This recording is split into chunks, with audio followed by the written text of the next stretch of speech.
Hello, my name is Fraser Doherty. I'm 25 years old. I come from Edinburgh in Scotland, and I'm the founder of a jam company called Super Jam.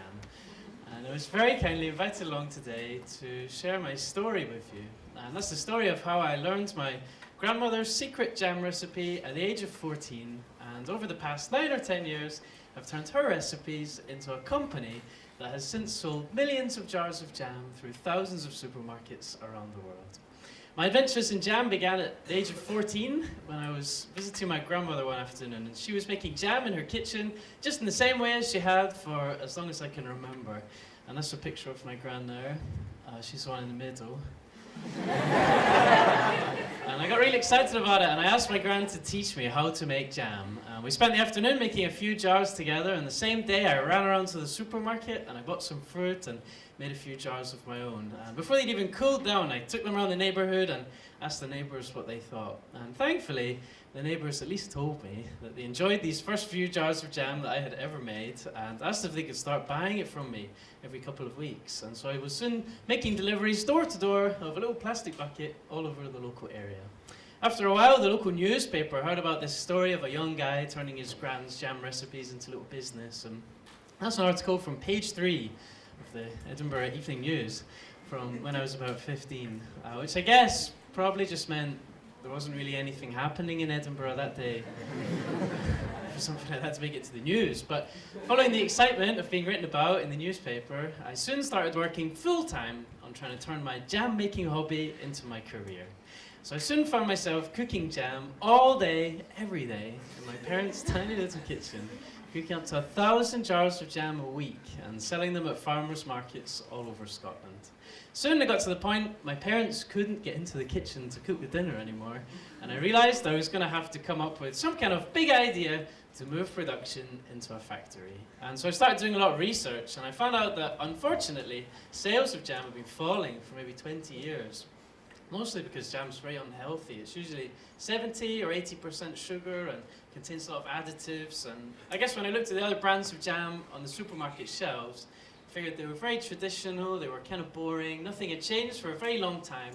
And I just figured that maybe I could come up with a healthier and more modern and more fun brand of jam. And so hundreds of batches and lots of recipes later, in my parents' little kitchen, I came up with a way of making jam 100% from fruit, without adding any sugar or anything artificial. I soon had a few flavors that I thought tasted pretty nice, and probably quite naively decided I was going to try and sell them to the big supermarkets. And that was something that a teenager had never done before, but I got my big break, I guess, when I got a chance to pitch my idea to Waitrose on a Meet the Buyer Day. And Meet the Buyer Days I like to describe as the X factor of selling groceries to supermarkets. Hundreds of people show up and stand in a queue holding their homemade cakes and soups and sauces, and everybody gets 10 minutes to pitch their idea. In my case, to the senior jam buyer of Waitrose. And he said it was a great idea. He said it was a lot of fun to see this kid turning up in my dad's suit, probably like 2 sizes too big for me. But he explained there was a long way to go until I would ever have a product I could sell to a supermarket. I'd have to set up production in a factory and offer them a good price. I'd have to get labels designed that explain to people why they should buy my products, and I'd have to do a bit more work on my recipes before he'd be happy.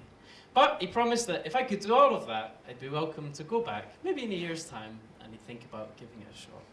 So having met with Waitrose, it became my dream to one day see my products on their shelves. And I began by trying to create the Super Jam brand, the design of the labels and the website and everything else. And working with some designers, we figured that there was a link between Super Jam and Superman, or so we thought, and decided to create the brand around a comic book theme. And we had lots of fun writing jokes on the labels and on the lids, and we even spoke about making a superhero costume for me, the Jam Boy, to wear at the launch of the whole thing, which I was quite looking forward to. So we then had this set of labels that I thought looked pretty cool, and definitely my teenage friends at the time thought were very funny. And I began trying to solve the problem of how to produce hundreds of thousands of jars of jam to sell to the big supermarkets. And obviously at 17 years old, I wasn't going to be able to build my own jam factory. I was going to have to convince an existing manufacturer to work with me to make my recipes on a big scale. So I travelled around the country from the tiny little islands in Scotland to the big cities in England, trying to find somebody with a jam factory who was willing to work with me. And as I'm sure you can imagine, most of these 100-year-old, very traditional family businesses were a bit skeptical of a 17-year-old turning up with no money and no experience and no idea how supermarkets worked and no idea how factories worked. But eventually I found one factory who had some spare capacity. They figured my idea was worth a shot. And I figured, once we figured out how to make my recipes on a big scale, I figured I was ready to start supplying Waitrose. Waitrose didn't agree. They explained to me the fact that super jam was made 100% from fruit had all been completely lost in all the jokes and humour on the comic book labels. They said the factory I chose was way too expensive and they didn't even like the flavours I'd made. So basically everything that I just spent a year working on had to be thrown in the bin, and I started all over again. So I travelled around a bit more and eventually convinced a new factory to work with me. The designers and I realised all we had to do was get this message of 100% fruit across. And we went through a few new designs that didn't really work at all, until eventually came up with one that hopefully does. And the packaging is very simple, very modern, very different to the traditional jam packaging I showed you at the start, and definitely very different to the comic book idea. And thankfully, after all of that, Waitrose agreed. They launched Super Jam in all of their stores.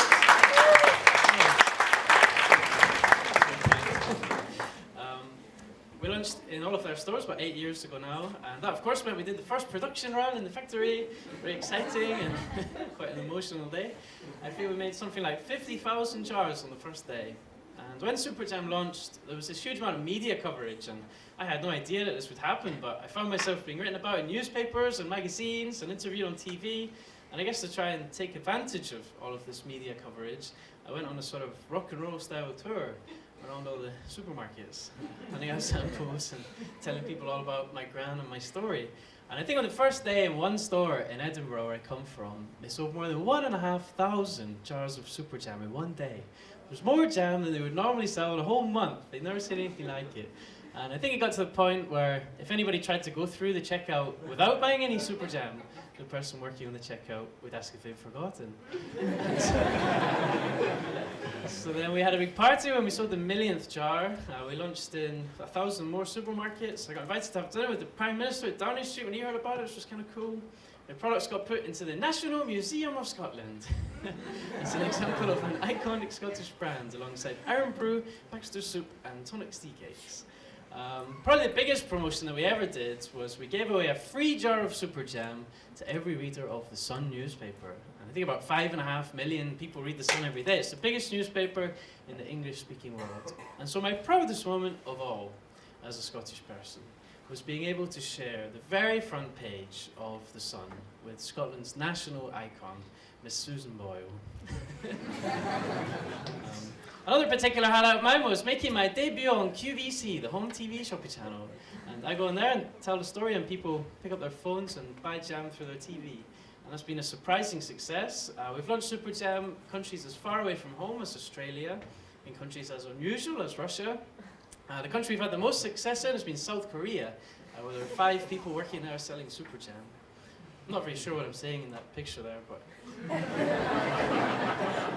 something nice, I'm sure. And when we recently launched in Japan, my life story was made into a dramatized TV reenactment, in which I was played by a small Indian boy. Something got lost in translation. And I guess from the point of view of sales and media coverage and launching in places as far away as Japan, it's been quite an adventure, and I guess something of success. And that's all fine and well, but something I'm very excited about has been setting up a charity. And to give you a bit of background, when my gran originally made jam, she would make jam and scones, and she'd visit all the elderly people in her area who were maybe living on their own or in care homes, and she would drag my little brother and I with her at the weekends, and he'd play his guitar and I'd tell him stories, and I guess it was something that my gran felt strongly about. And so I thought it'd be nice to try and do something like that on a big scale. And about a year ago we started running free tea parties in community centres and care homes and hospitals. Originally in Scotland, but we now have them all over the UK. We have them in Australia and Scandinavia. We've even had some in America, although in America we don't call them tea parties. We can of means something over there. I guess to try and raise some money for the tea parties, my grandmother and I wrote a cookbook all about how to make jam and how to make puddings with jam. And I also wrote a little book called Super Business about my story and everything I've learned along the way. And the books have raised a lot of money for the tea parties. They've gone on to be published in Korean and Japanese and Chinese. Not exactly sure what those say either exactly, but my grandmother and I are very happy nonetheless.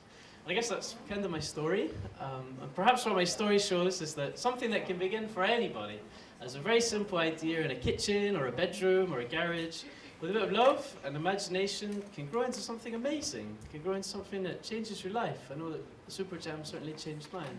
Can grow into something that gives you a career and hopefully a chance to give something back to your community. Before I finish, there's a number of people that I should thank for making my story possible. Not least, of course, my grandmother for teaching me how to make jam in the first place. She's thankfully unaware of her intellectual property rights. But she's very proud of everything that's happened, of course. My grandmother goes into Waitrose and makes sure all the labels are facing the front,